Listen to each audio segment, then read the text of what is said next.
Pareho lang ang rim, hinuli din siya. Anong violation? Pareho din, modified tire. Ang pinagbabawal ARD, magpalit ka ng rim. Pero kung yung rim ng gulong hindi mo palitan, baguhin mo ito, kumapal, lumapad o ano pa man yan, walang paglabag sa batas. Sabi sa Section 5, the modifications involving safety and environment shall not be allowed, such as the following: Cell, chassis, extended chassis, overhand, change of rim. Kaya hindi 5,000. Hindi. Hindi, bibigyan ko siya ng pangmulta. Napaluwas papuntang General Santos si Congressman Busita dahil maraming riders nga ang nagrereklamo patungkol sa kanilang violation sa pagpapalit ng size ng gulong. Ayon nga kay Congressman Busita, walang nilabas na batas ang LTO patungkol sa ganyang pagpapalit ng size at tanging size lang ng rim ang bawal palitan sa nakasaad sa batas ng LTO.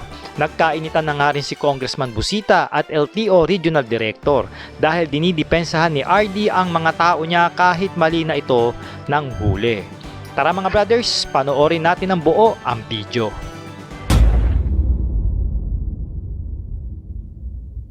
Ikaw yung may ticket na pero hindi pa natubos. Opo, hindi naman. Nasaan? Alin daw ang hindi pwede dyan?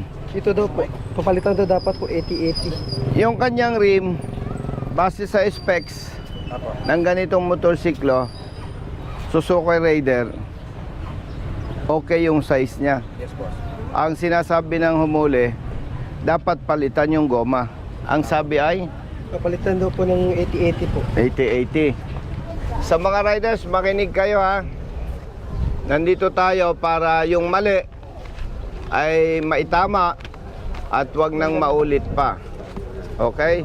Yung ibang kausap ko kahapon, uunahin ko lang itong estudyante dahil ito ay scholar. Matataas ang grades, baka bumagsak ka, ano brother? Di gano'n naman talaga, tama naman po yan. Sige, let's go. Dala niya rin yung motor niya ngayon. Asan ang motor mo? Diyan po, sir. Sige. Oh, tinagbayaran. Kung gi-share na mo, nagitagtag na mo siya. Yung iba, mamaya ko kausapin ha. Alas 9, Yung rim hindi mo binago, no? exam po namin. Yung goma ang gusto nilang babaguhin mo. Sabi nilang bawal po. Tama. Oo. Kapareho nung kay brother, nung estudyante. Ang kino-question sa'yo yung goma. Goma po. Kasi, nabanggit ko na kanina eh. Yung rim, bawal kang magpalit. Kung 17, 17. Pag ginawa mo 16 or 18, may paglabag ka. Pero kung 17 ang rim, yung gulong mo, pinalitan mo. Yung goma, wala kang paglabag, sabi ng department order. Kaya itatanong natin sa hepe ng LTO dito, ano ang basihan nila para pagmultahin ang mga riders dito sa South Cotabato. Okay? So punta tayo doon kay Chief. Riders lang, sir, or kahit na... Kahit anong sasakyan, Halimbawa, sir, yung ginawang classic na mga ganun, maraming ganyan. kahit anong sasakyan, may kotse ka. Ang specs ng iyong kotse ay 14. Dapat masunod. Pwedeng 14. Pero merong goma na bahagyang manipis, tapos malapad, walang paglabag doon. Ang pinag-uusapan lang yung rim. Okay? Rim lamang, rim. Karanasan nito, sir, kung ang rim hindi namin pinalitan, yung guma, yung parang hindi siya mabigat na 250, huli. Walang problema doon. Ang pinag-uusapan lang, rim. Sabi ng department order. Kaya itatanong natin sa district officer ng LTO, anong basihan para hulihin at pagmultahin ang mga riders. Kinang 300 Oo, okay? Oo. Let's go. Brother, saan? Good morning. Sir, picture muna, sir. Brother. Follower ako, sir, follower. Thank you, sir. Yung ibang may problema, unahin ko lang itong sa kapatid natin, ha? Unahin lang natin to.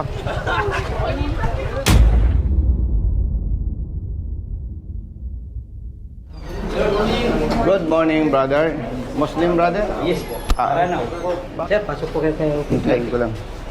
Ma'am, good morning. Ma'am, by the way, public service, naka-video tayo kasi wala tayong pag-uusapang personal. College student ka, no? Opo. Nahuli, ma'am, itong rider.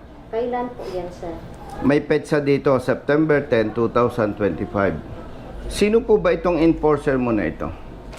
Pwede natin ma-check sa law enforcement, sir? Ma'am, pakisabi, isama natin yung iyon chief. Ma'am, with all due respect, I suggest yung chief ng law enforcement mo, puntahan natin yung motor para mas madali mag-explain. Yes, sir. Opo. Ito yung chief Brother, sa law enforcement. ikaw ang chief ng law enforcement. Sa Salitas po sa education. Naalarma kami, brother. Ang daming complaint sa LTO Jensen. Wednesday. Nandyan yung motorsiklo ng mga riders na nahuli ng enforcer ninyo. Nakakaawa, yung isa dyan, estudyante. Yan, sino enforcer? Idol Jill TV.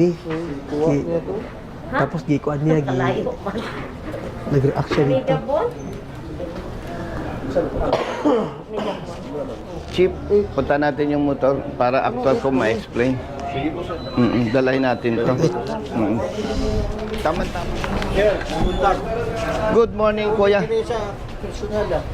Huwag mong binubula, agang-aga, kuya. Mas gwapo ka, alam ko. Nung bata ka pa, may bubulong ako sa'yo. Babaero. Tawas. Oh, grabe ka naman. Good morning. Kuya, good morning. Sir Lutumbo, sir. Okay. Salamat po. Ingat, kuya. Okay, sir.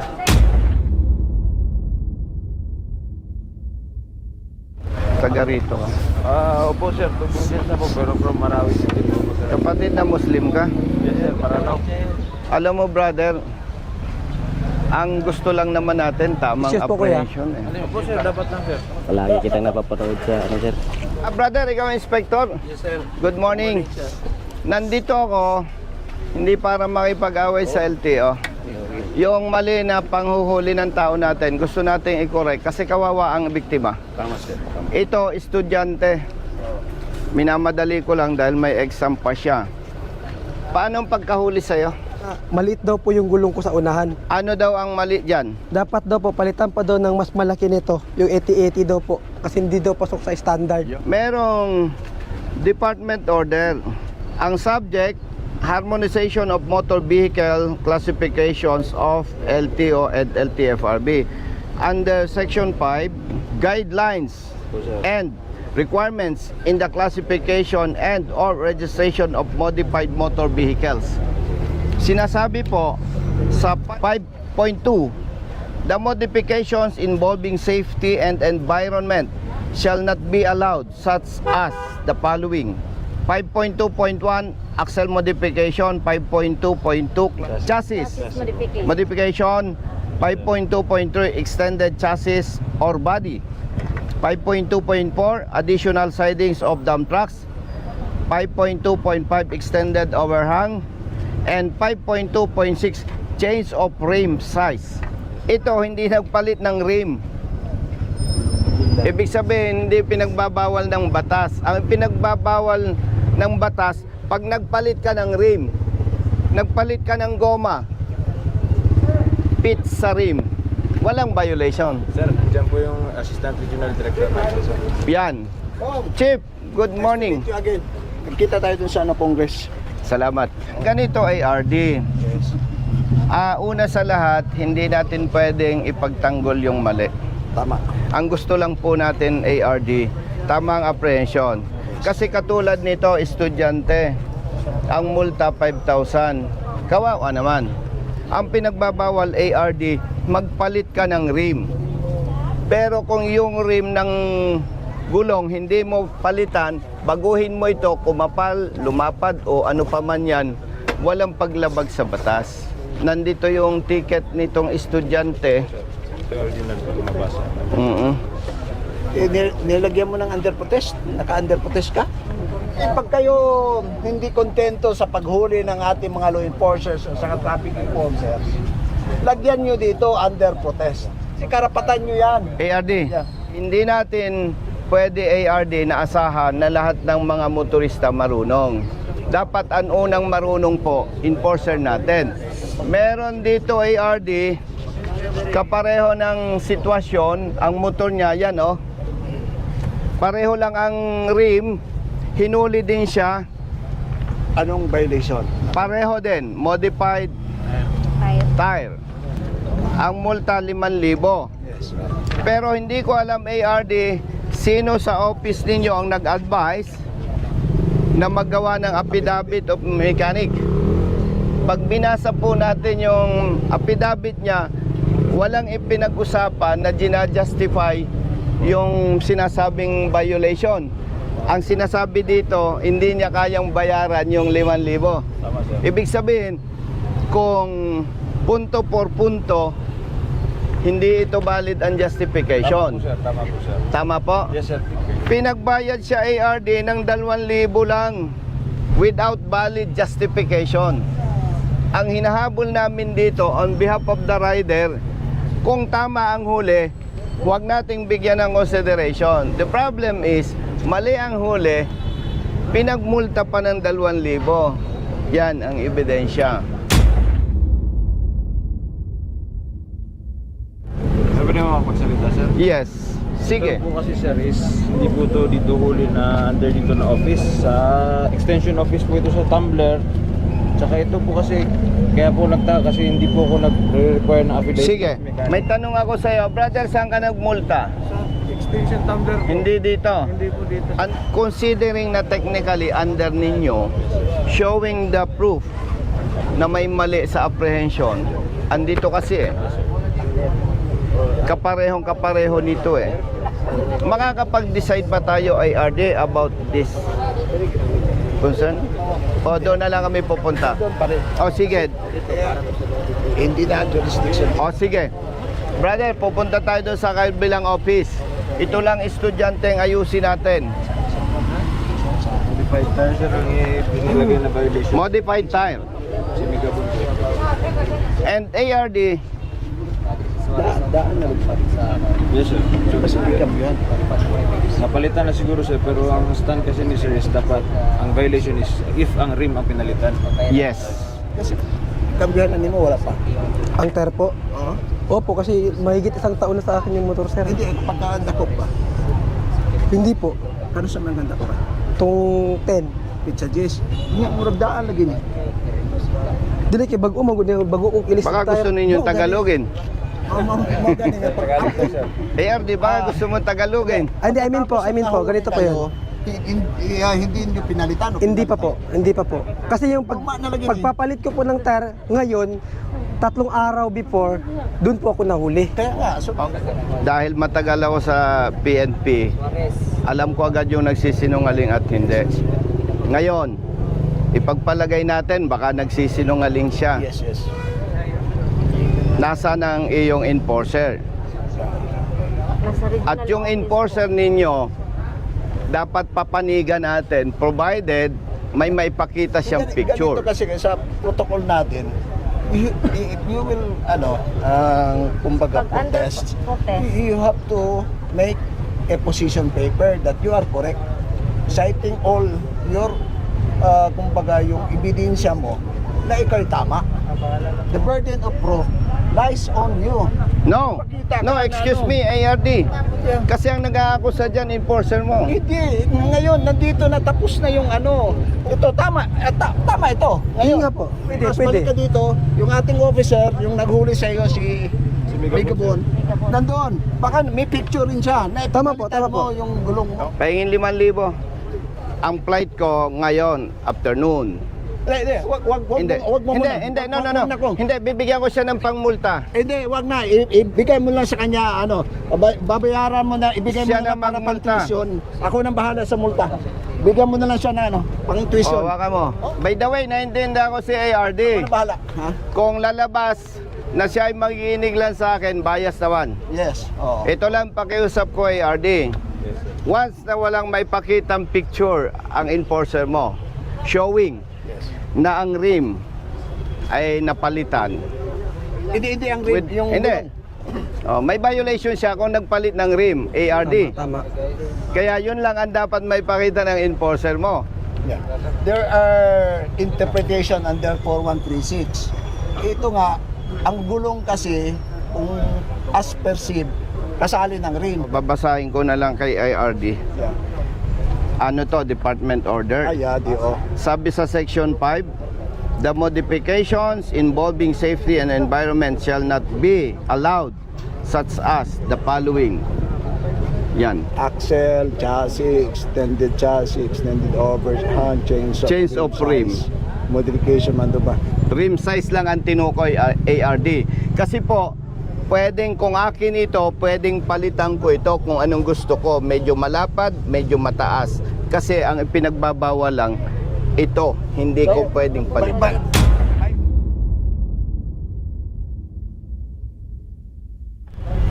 Violations indicated.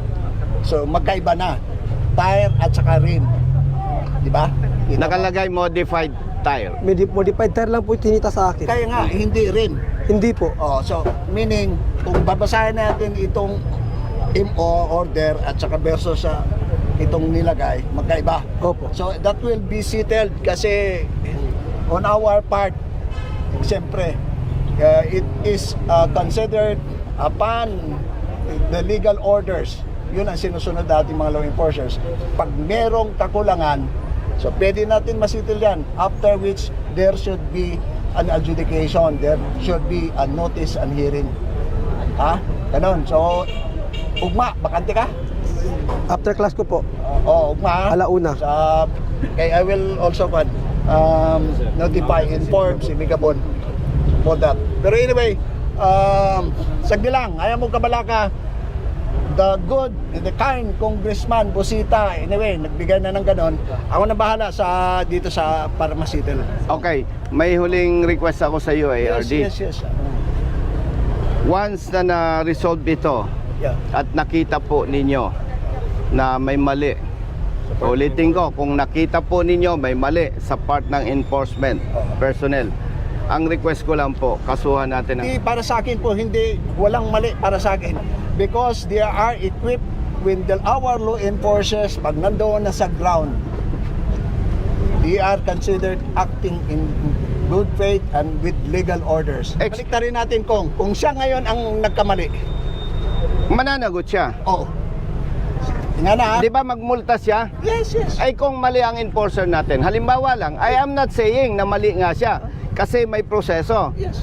Kung mali ang enforcer natin, sorry na lang siya. Pero ito Ganun po ba? Ito na lang kung, okay, there is that RAAB, Regional Arbitration Adjudication Board, of which I am the chair. You file a complaint. Okay, ganito Pwede na po. lang. ARD, sa harapan mo, Yes. kinaklaro ko, pag mali si motorista, multa. Pag mali si enforcer, hindi pwedeng sorry. Kung maimbestigahan ninyo at mali ang huli sa Ganito na sa lang, I will rider, help you By this time, nagkausap na tayo. Kung sigurado kang tama ka, file a complaint. Pwede Kasi po. Pagkatapos niyan, we will convene the board, the administrative arbitration board. By that, kung tingnan natin doon, kung tama ka o mali, Pwede po. para doon, kami kasi kung recommendatory lang ako being the chair, meron tayong director at meron tayong ASEC. sabi ko, after investigation, kung lumabas na may violation siya, multa siya. Yes. Kung lumabas, base sa legal documents at ebidensya na enforcer, kung lumabas na mali ang enforcer mo, ang tanong ko, ang request ko pala, sorry, bigyan ng administrative sanction yes. after Ganun talaga. investigation. And tayo naman, walang personal issue. Ang issue lang dito, public interest. Kung hindi kami masatisfied at hindi ninyo mabigyan ng administrative sanction ang tao ninyo, with respect sa iyo, dahil magkaharap tayo, magpapile kami ng kaso dito sa inyong enforcer. Yeah. Ang gusto lang natin, maitama yung mali. Dahil for your information, kung hindi po ninyo alam, naalarma kami sa Kamaynilaan dahil ang daming complaints sa General Santos City LTO na magkakapareho. Kaya nga, bago ako pumunta ARD, nagbasa ako, nag-research ako, at may dala akong department order, may dala akong specs nandito. And with respect sa'yo, okay, re-respetuhin ko yan dahil wala dito enforcer, kaya nga hinahanap ko eh. At alam ko naman na hindi tayo magiging bias, ARD. So, brother, we are hoping at nagtitiwala tayo, hindi naman sila magiging bias. Sana po. Meeting you. Nice meeting you, ARD. It's in the interest of service. Di ka nag-iisa, basta nasa tama may kakampi ka. Nandiyan si Colonel Busita, nandiyan si Colonel Busita. Huwag ka nang mangamba, di ka nag-iisa, basta nasa tama may kakampi ka. Nandiyan si Colonel Busita, nandiyan si Colonel Busita. Bilat sa init, minsa'y basa din ng ulan. Pawis na gumuguhit sa mismo ring katawan. Kadalasang sumisingit, pagod nararamdaman. Ngunit diretso sa pagpihit, kumalaman ng tiyan. Bawat daan ng masikip, pinipilit malusutan. Marating lang ang lugar na dapat kong